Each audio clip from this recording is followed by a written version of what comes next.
You're tuned in to Steve Megatron on Altered Geek.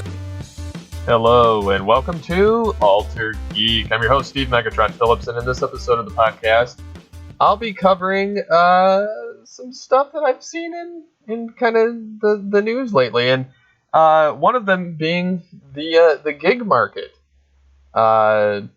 If you remember a few episodes back, Birdman and I were kind of talking about that we think that the gig economy with the whole jobs thing would eventually be, the bubble that bursts. And there seems to be truth to that. California is attacking the gig economy, which will end up hurting, local businesses and everything. It's basically a state Supreme Court ruling that jeopardizes the very idea of independent contractors in several trades.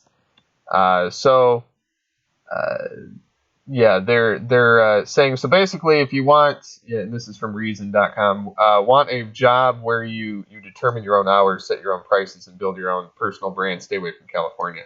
So yeah, they're basically redoing how the whole private contractor method works of where you get to work, not as an employee, but as an independent worker, basically. So certain work, like hairstylists, tattoo artists, taxi, and limo drivers, are filled with people who are contractors, not workers paid by the hour. So they're able to set their own hours and determine terms that they work within the business owners, which reduces overhead costs on the business owner and doesn't have to provide benefits, etc. There's a couple of type things like that. So it only means that eventually we're going to see this time come where they're going to start coming after people that are doing, just work for yourself type stuff, like Dodd's wanting to do the DM Dungeon Master for D&D type stuff, or my doing graphic design on the side, or consults on podcasting, or web design. It's just eventually the ball is going to come rolling where they come after people like that too. But yeah, it's I don't know. It's getting kind of a weird. The whole U.S. is really funky with everything, with our job market, with how volatile everybody is. It's just crazy as a whole, which is why in the last episode I mentioned I love sarcasm, because it's just so much fun. So in other words, if I were reading this with a sarcastic tone of California's attacks on the gig economy end up hurting neighborhood independent contractors, I would kind of say, so what they're telling you is, if you don't work for the man, you don't count. You can't work. It's just, I don't know. I think it's kind of stupid that they're dictating all this crap, and that they're coming after the whole gig economy type stuff. But I don't know. I prefer some of that, to be honest, but at the same time, I like the comfortability of working for an employer. So it's kind of a double-edged sword for me on that boat. I get it. I like working stuff on the side too, but I also like to know that I have steady income. Which I guess if you're all in, it doesn't matter. I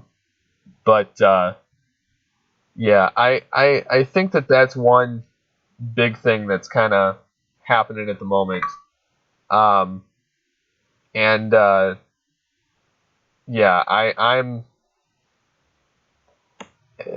little peeved with the whole situation on that, but again, what can you really do? It's not like you can really do a whole lot of anything on that regard. The other thing that I noticed the other day, and this was posted by, this one has to do with podcasting. This was posted by Pod Vader, which is Jay Soderbergh. He used to work for Blog Talk Radio and Spreaker as like head of content or head of talent acquisition or something to that degree. And he kind of let everybody know that in Europe they're going after podcasters, and it's a little disconcerting just from my perspective, just because I'm a podcaster, but it has to do with like the music licensing and all that. So again, like you can kind of see where that's going. Like they don't like people to have the whole music and everything. And I get it, like you shouldn't play full songs. We used to be guilty of this, like back in the early GCRN days. Like we were like, I love this song, I love this music, we make no money, let's put it in there. And so we'd put like a full song in some old content, and we're like, after a while, I'm like, that's kind of, I don't know, like dicey. While I enjoy the whole concept of doing it, just because I like the music, it's not kosher. It's like, it's no different than like pirating, and then because somebody can just extract it from the original recording, and so it's not. Yeah, so I mean, I kind of get it from their perspective, but they're also coming after people with like it, not people individually, but the companies that allow it to proceed past the process and into the distribution points, into the hosting.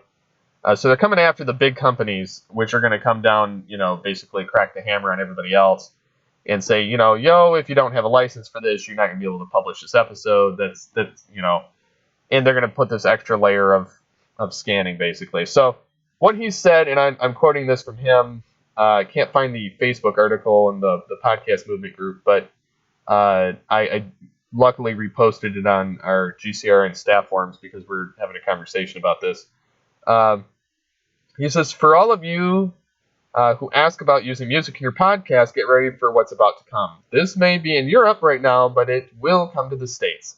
Here's the key paragraph. Article 13 was one of the most contentious elements of the overall placing the responsibility on digital platforms to ensure that user-generated content complies with copyright laws and that rights holders are correctly compensated. The recorded music industry lobbied heavily for this particular change, claiming it would help address the value gap.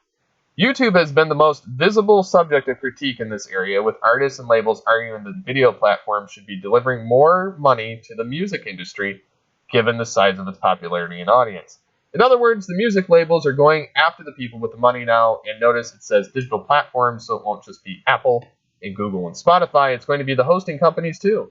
In other words, don't use unlicensed music in your podcast. The whole thing, like, YouTube is notorious for it. Even if you're using, like, even if you have somebody singing the song, and it's not, like, it can tell the tune and scan it, and it will automatically flag your item as a copyright. So even if you're not playing the original music, because it's a similar composition and it's based off of the original song, they will still flag it. Point in case, we've done live streams of like our church service, and we'll sing some hymns or songs during church, and they'll flag it on the live stream when it goes to the record end of YouTube and say, this is copyrighted material, and it will be monetized by such and such a place.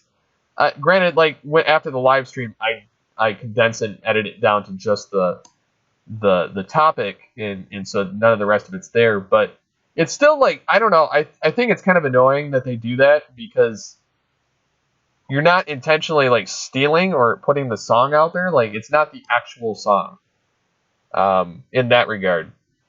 But like, and I think this kind of puts things in a gray area too for like shows like Mike's La La Land Lounge, because and I kind of addressed that with him, because he's like, I don't know if that means that I can still do the episodes with the audio, because he did get permission from La La Land Lounge to do, or La La Land Records to do the 30-second clips for the stuff to kind of preview the material, which is good.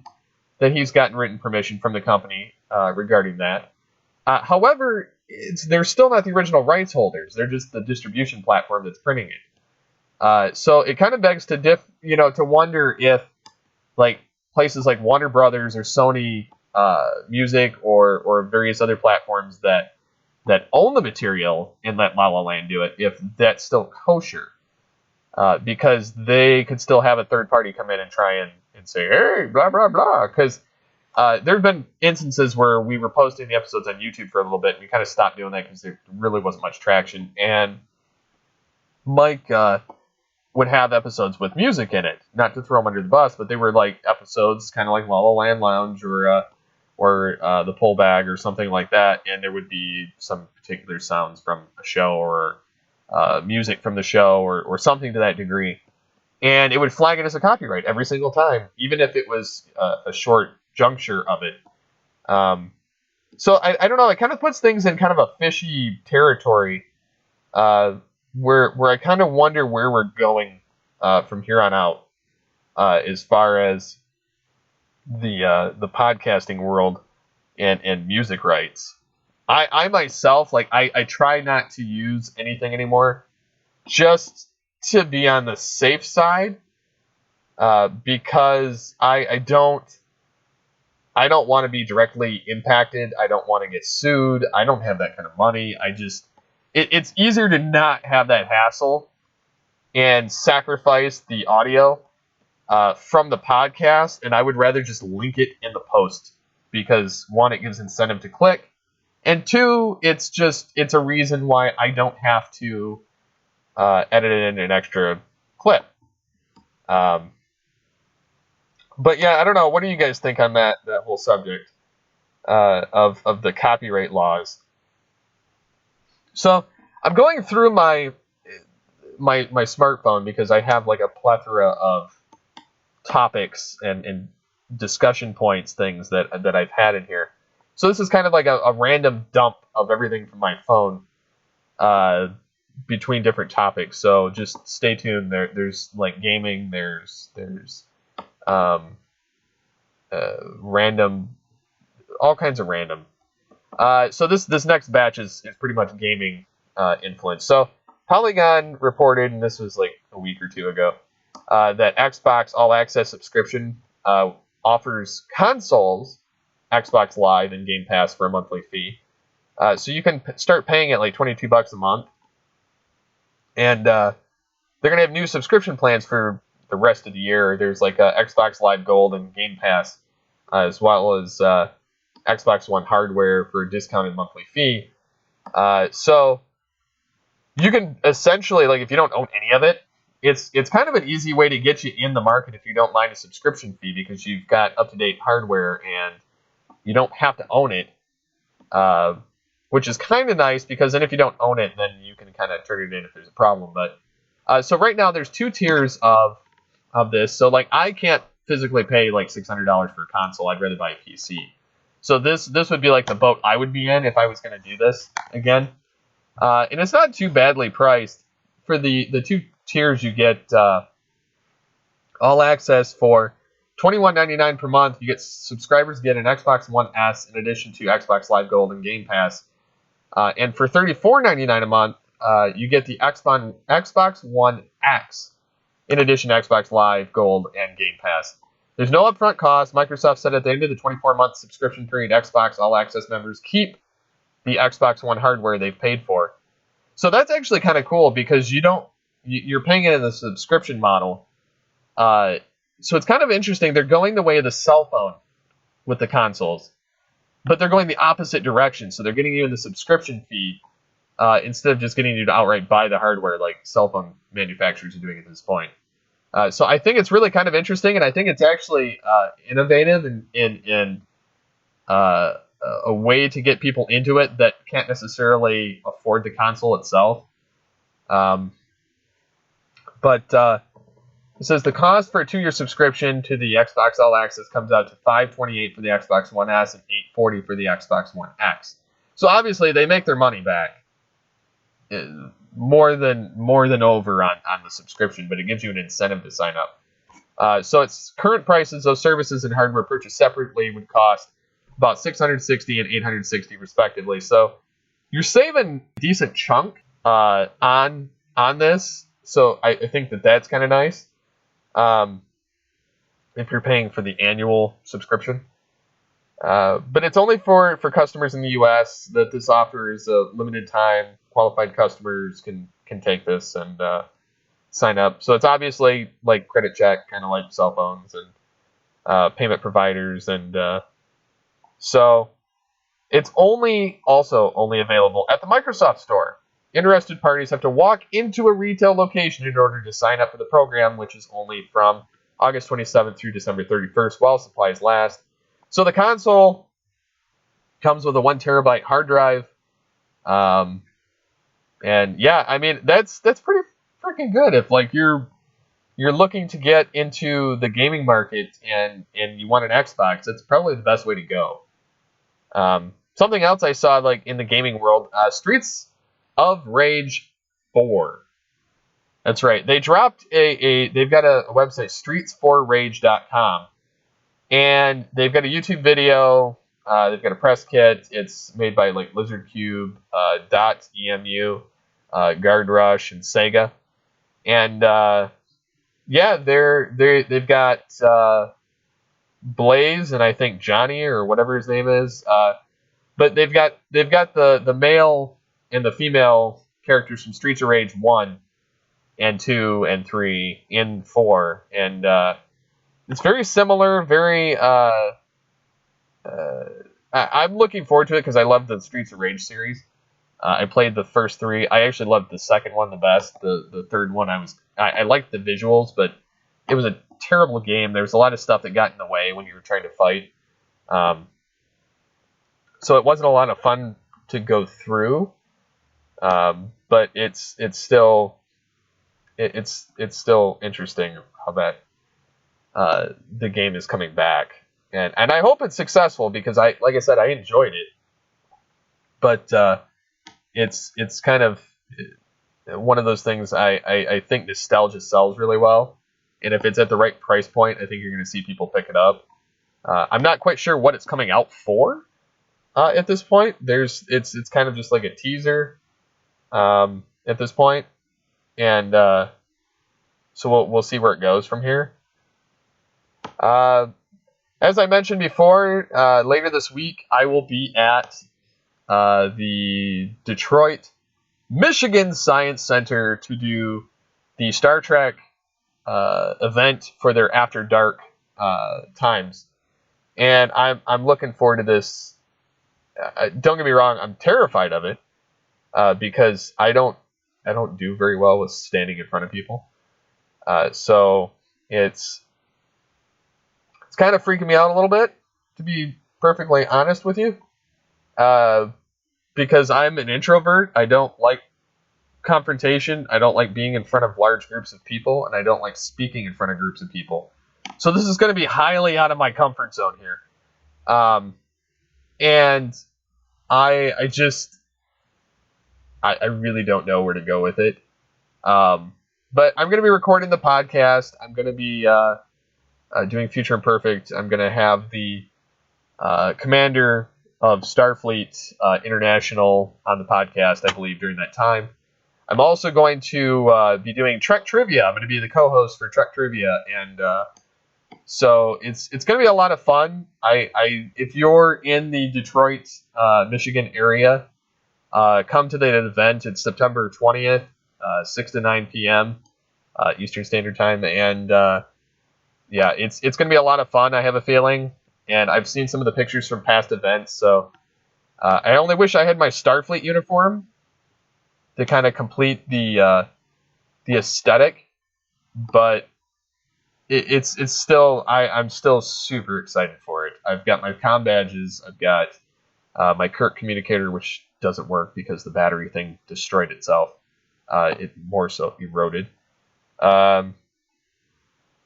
But yeah, I mean, I'm like I said, I'm looking forward to the event.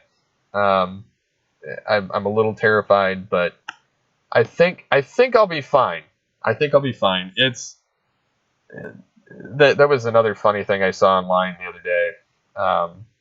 People, what was it they were lobbying for? Somebody was lobbying for the removal, as funny as this is, of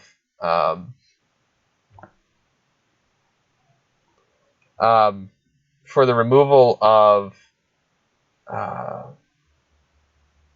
standardized, or no, it wasn't standardized testing. Is for getting people off of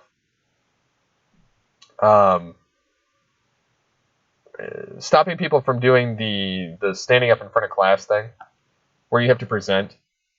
To which I kind of, part of me sympathizes with it, but part of me is just like, okay, people, grow up, stop being a whiny baby about it. Because we've all had to do it. It's not ideal.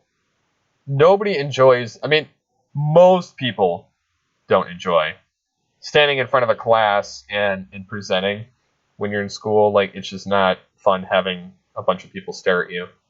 I don't particularly enjoy it, being singled out. The nice thing about the event will be that nobody will be really paying all that much attention, as far as I can tell. But that remains to be seen. Yeah, they said something about, to the effect of, that they have anxiety, and which I can relate to. Like, I'm not diagnosed with anxiety, but I suffer from it. Like, I get little panic attacks and super shaky when I have to deal with a situation I'm not that's not in my comfort zone, and my hands shake a lot. My it's just, it's not ideal. And somebody posted, basically, stop forcing students to present in front of the class and give them a choice not to. And somebody was saying, they were saying, like, I just wanted to come on here and say that if you know nothing about anxiety, don't reply with ignorant BS. If someone is too anxious to present in front of the class, they should be given a choice not to. Mental health is important. It isn't cured by facing your fear. Which, I agree and disagree with that statement. It says, they continue with, if you're someone who's comfortable enough with public speaking, good for you, go right ahead. But if someone with severe anxiety would rather not to, they shouldn't feel obligated to or obliged to. Step out of their comfort zone. For me, it makes my anxiety worse. I start shaking and panicking. And it says, and they said that, it's completely normal for someone who's anxious. Students should be able to have the option to present in front of just the teacher, not the class. I agree with that, but I don't. And I'll say this for two reasons. I did this through high school. I hated standing in front of people. My parents used to give me that whole picture them in their underwear, blah blah blah. Like, and I did the spelling bee. I did, for multiple years, and so I was in that. So I had to be in front of people. I would get awards periodically. I was on, it's just, I had to be in front of people. I didn't want to be in front of people, but I had to be in front of people. And then when I got to be in college, well, even before that, I had to be in front of people when I worked my job. So, like, really all it's doing is prepping you for your employment, because you have to deal with people, even if you don't want to. And it's just, I think it's just life prep. Like, even if you're an anxious person, like, I'm an anxious person. Things agitate me. Like, I shake. I get frustrated. I get my heartbeat going. I start having like overthinking, overanalyzing things. My brain's racing. I get sick. Like, my stomach will churn just from having the anticipation of an event where I have to do something that's out of my comfort zone, which gives me anxiety. And yes, like, some people are medicated for it, and I don't have any problem with that. But, like, I'm one of those weird people that I believe that I can kind of take it. I believe it's all in my head. And so, which is true, but some people can't cope with that. And I get it. Like, you need additional help, and there's nothing wrong with asking for help. It's better than the alternative of causing yourself personal harm. But I recognize I can handle it. I'm strong enough to take care of my own issues. I talk it out in the podcast, and I guess that's kind of where I get my let out in relation to other people. And I hope you guys kind of feel the same way. That it's kind of a, you get to kind of see how I feel on it, how you feel on it. Like, I like this to be a conversation, so that's why I kind of bring it up too. I have people that I know that are super depressed. I get through depressed points, but I don't ever think of harming myself. Like, I have to tune out for a while and just play games or watch TV or do something that's different to kind of break me out of my mold. But no, I mean, like, I agree with being able to present in front of the teacher. Like, I think that's the best ideal way of doing it. But at the same time, you're going to have an audience, whether it's at a job, whether it's, I see it as like prep for like taking interviews, because you're still in an audience of one, which is actually just as intimidating as having an audience of like 20, 30 people.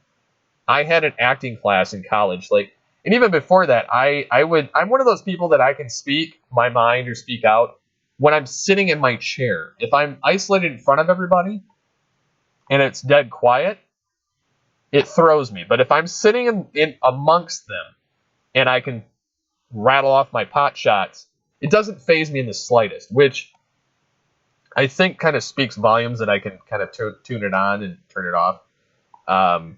But I had this element of acting class, and I was terrified. Now, granted, it was this, or like I had acting and music appreciation, and you had to take like 2 out of the 4. One of them was like I can't even remember what they were, but one of them was a photography class, which I didn't want, and the times weren't going to work for me. And then another one was like graphic design, and I'm like, well, I don't need that. Even though I probably could use that, I just didn't want to do it. So I opted for the other 2. Music was because it was online, and acting was because I was always curious about the art and the craft of it. So I took the acting class, and I was terrified. Like, you had to memorize a monologue. You had to do exercises in front of people. You had to lead. You had to do improv. I hated improv. Although it's a good art to have, which I'm starting to get with my sarcasm online. Like, I could think of something and put something together, but it's thinking on your feet, and I'm terrible at it. But I say all this to say that I think that it's good that you get out of your comfort zone, because if you're in your comfort zone, you're not growing. You're just complacent. You're just living. And I think that that's really nowhere for anybody to be at. I think that you should be growing constantly, because if you're not, what's the point? We're not designed here just to function and to skate through life and work to death. Like, it just doesn't make any sense. So I'm of the mindset that if you're not bettering yourself, you're just wasting away. Like, it's kind of, I don't know. So I'm kind of glad I took those classes. It took me out of my comfort zone. I hate it? Yes, I did. My first assignment, I had to do a monologue that they gave, and I did it as Casey Kasem. And I sat in front of the class on a desk to pretend I was at a newscast on the radio. I looked at this blank piece of paper, showed them that it was blank, because you couldn't read off anything. You had to memorize it. So I did this to get my eyes off of the audience. And I was like, and I talked like this while I was doing the entire read.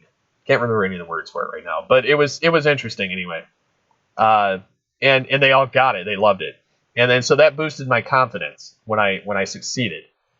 And yeah, it's a downer if you don't succeed, but like if you succeed at it, like, and truthfully, nobody wants to go up and present.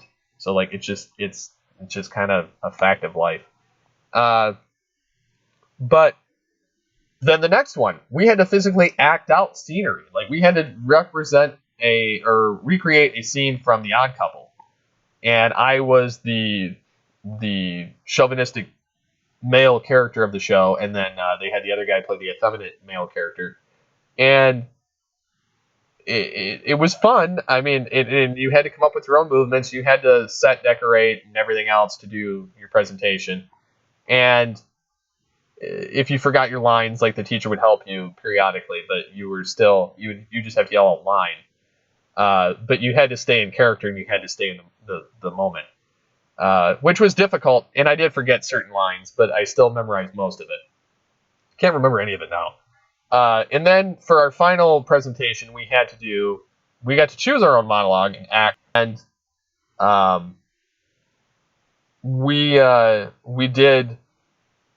What was it? Or I did the Joker. I did Mark Hamill's. Today's the day the clown cried. And he cries not for the passing of one man, but for the death of a dream. The dream that he'd one day taste ultimate victory over his hated enemy. For you see, it was the Batman who made me the happy soul I am today. And so, I can't remember most of the rest of it. But, yeah, it's just, I had fun with it, and I did it, and the best part was because I drank pop, I would choke out. So, teacher made me do this scene 6 times in front of everybody as a practice round.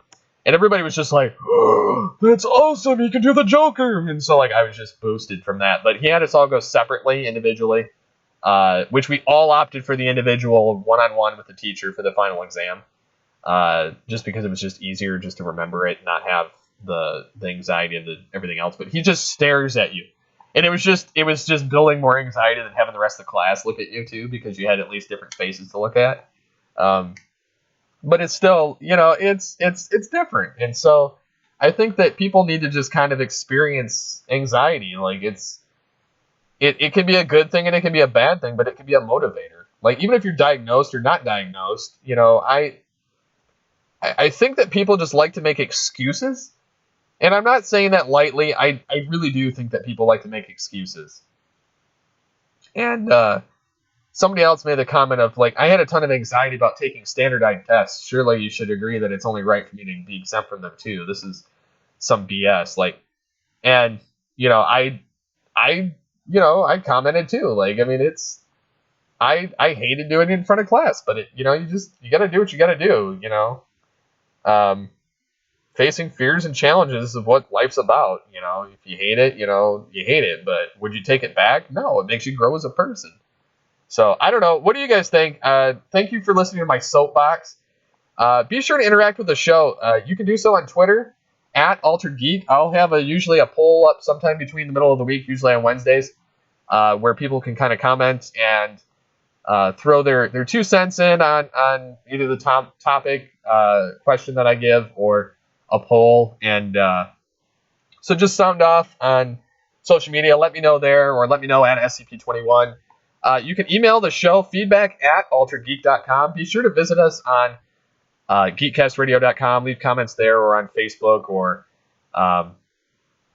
you can find us on iTunes, Stitcher, iHeartRadio, Spotify, Google Play, in a variety of other places. So thank you as always for listening to the podcast, and catch you next time. So till next time, get altered, get geeky with the Altered Geeks. Peace!